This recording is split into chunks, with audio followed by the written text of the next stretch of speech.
প্রথমেই সবার আগে যার নাম আসে মারিয়াম, যার আলোচনা কোরআনের পৃষ্ঠায় পৃষ্ঠায় পাড়ায় পাড়ায় সূরায় সূরায় রয়েছে, বিভিন্ন জায়গায় জায়গায় আল্লাহ তাআলা করেছেন।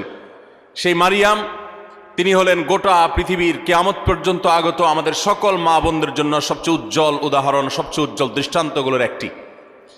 কোরআনে মারিয়ামের পাশাপাশি আমাদের মা, মুমিনদের মা উম্মুল মুমিনিন নবীপত্নী আয়েশা রাদিয়াল্লাহু তাআলা আনহা, তার সম্পর্কে সূরা নূরে কয়েকটি আয়াতে আল্লাহ রাব্বুল আলামিন আলোকপাত করেছেন। আমরা অনেকে জেনে থাকব আয়েশা রাদিয়াল্লাহু তাআলা আনহার চরিত্রে কালিমা লেপনের অপচেষ্টা এবং ঘৃণ্য কর্ম করেছিল মুনাফিকরা। আল্লাহ রাব্বুল আলামিন তার পুততা, পবিত্রতা, তার সতীত্ব এবং তার ব্যাপারে যে মিথ্যা অপবাদ দেওয়া হয়েছে, সেই মিথ্যা অপবাদ এবং ষড়যন্ত্র সম্পর্কে কোরআনে কারিমে অনেকগুলো আয়াত নাজিল করেছেন।